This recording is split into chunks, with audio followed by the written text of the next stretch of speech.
வணக்கம் மக்களே, welcome to கிப்பா kitchen. நான் உங்கள் செஃப் ஆர்கே.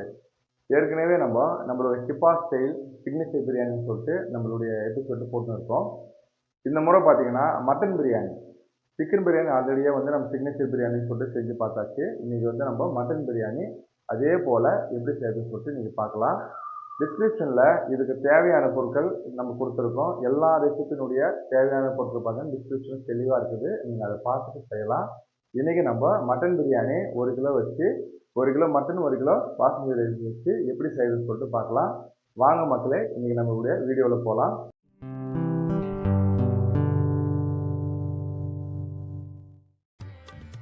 அடுப்பை பற்ற வச்சுட்டு இப்போ நம்ம எப்பவுமே செய்கிற போல தான் 1 கிலோ பிரியாணிக்கு 3 லிட்டர் தண்ணி பிடிக்கிற மாதிரி ஒரு பாத்திரத்தை வச்சுட்டு அதுக்கப்புறம் நம்ம சன்ஃப்ளவர் ஆயிலை 250 ml நம்மளுடைய பிரியாணிக்கு எப்போவுமே ஊற்றுற மாதிரி 250 ml இப்போது நம்ம பிரியாணி டப்பரால் ஊற்றிட்டு பட்டை லவங்கம் ஏலக்காய் தலா 2 கிராம் போட்டாச்சு. இப்போது நம்ம ஆனியனை கட் பண்ணி வச்சுருக்கிறோம். ஒரு 400 கிராம் அதில் சேர்த்துட்டு இப்போ நம்ம பொன்னிறமாக அதில் வறுத்துடலாம். இந்த பதம் பார்த்திங்கன்னா எப்போவுமே ஒரே மாதிரி தான், ரொம்ப காந்து போகாமல் கரெக்டான இந்தமாதிரி பதத்தில் நம்மளுக்கு வறுத்து முடிச்சோடனே ரெட் சில்லி பவுடரை 10 கிராம் அதில் சேர்த்துடலாம்.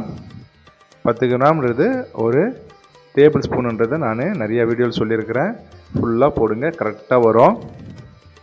இப்போது அது நல்லா அந்த மிக்ஸ்அப் ஆகிட்டு நம்மளுடைய பிரியாணிக்கு எப்போவுமே கலரே இதுதான், ஆர்டிஃபிஷியலாக நம்ம எதுவுமே சேர்க்க மாட்டோம். புதினா பார்த்திங்கன்னா ஒரு 5 விரல் இறங்குற மாதிரி போட்டு அதனுடைய ஸ்மெல்லு பார்த்திங்கன்னா நல்லா வெளியே வந்தப்புறம் இப்போது மல்லித்தழியை திரும்ப நம்ம அந்த 5 விரல் அடங்குற மாதிரி கட் பண்ணி வச்சுருக்கோம், அது போட்டுடலாம்.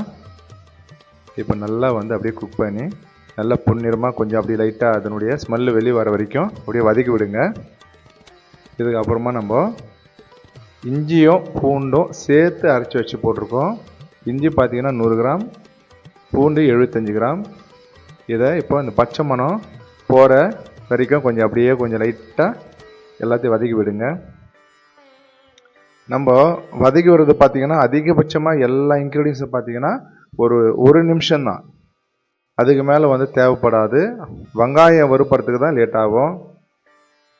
இப்போ தக்காளி 400 கிராம் நம்ம கட் பண்ணி வச்சுருக்கிறோம், அது இதில் போட்டுட்டு நல்லா வதக்கி விடலாம். இந்த பிரியாணி கிரேவியில் நம்ம எல்லாமே ஒன்றோடு ஒன்று போட போட போட டைம் கம்மியாகும், நம்மளுக்கு வெங்காயத்துக்கு மட்டும்தான் அதிகமாகும். இப்போ தயிர் 100 கிராம் போட்டுட்டு அதில் நிறைய மிக்ஸ் பண்ணிங்க.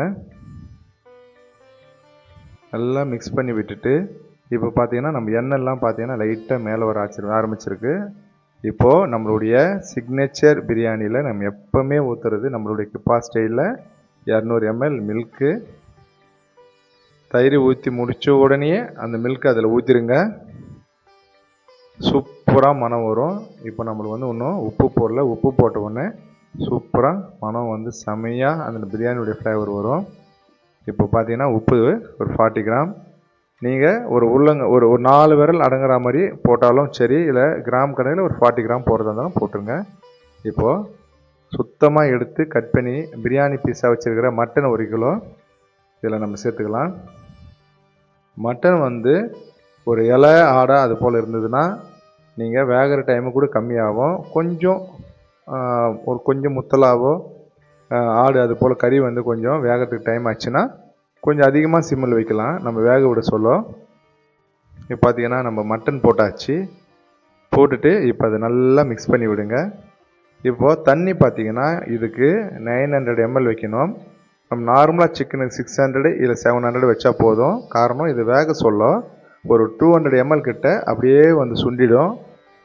அப்புறமா பார்த்தீங்கன்னா நம்மளுடைய கிரேவி கரெக்டான பதம் வந்துடும். அதனால் ஒரு 20லேருந்து 30 நிமிஷம் லோ ஃப்ளேமில் அப்படியே வச்சிடலாம் அதை. இப்போது இந்த சைடில் பார்த்தீங்கன்னா இன்னொரு அடுப்பு பற்ற வச்சுட்டு அதில் ஒரு 3 லிட்டர் தண்ணி ஊற்றிட்டு இப்போ நல்லா கொதிக்க சொல்ல நம்ம உப்பு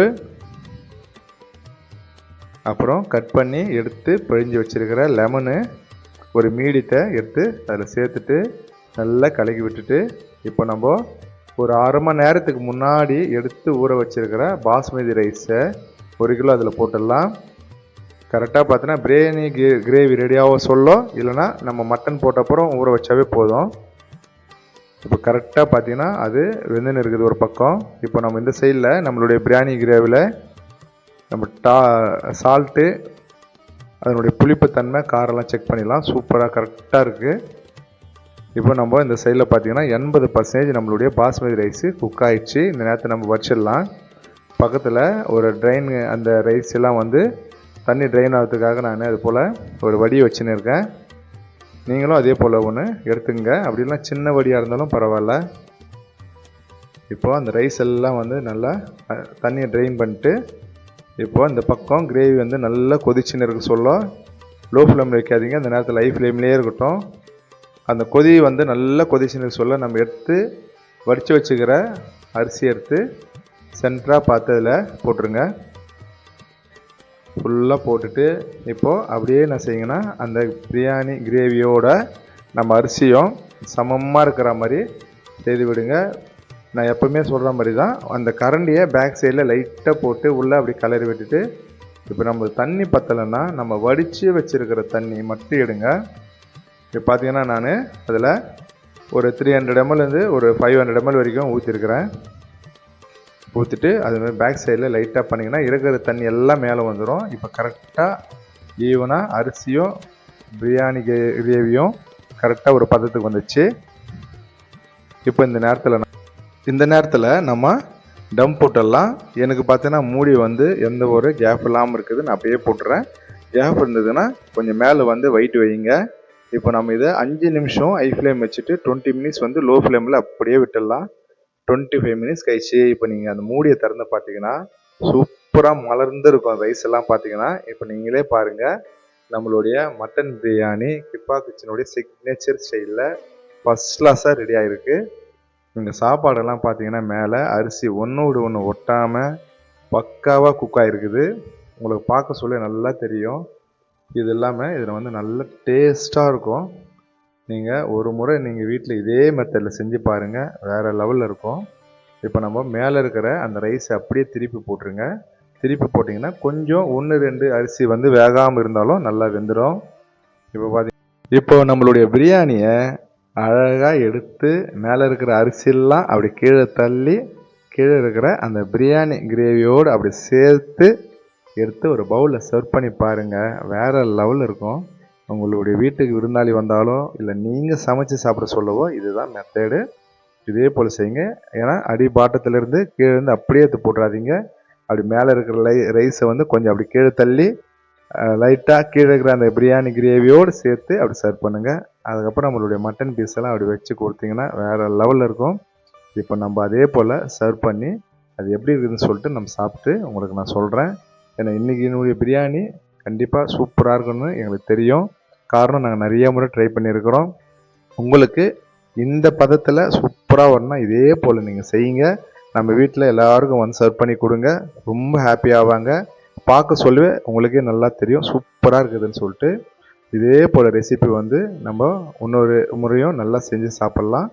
இப்போ பார்த்தீங்கன்னா நம்மளுடைய பிரியாணி நல்லா கலர்ஃபுல்லாக இருக்குது. இப்போது எப்படி இருக்குதுன்னு சொல்லிட்டு சாப்பிட்டு பார்த்துட்டு சொல்கிறேன். பிரியாணி சூப்பராக வந்திருக்கும். இதே போல் ஒரு நிகழ்ச்சியில் மீண்டும் சந்திக்கலாம். நன்றி மக்களே.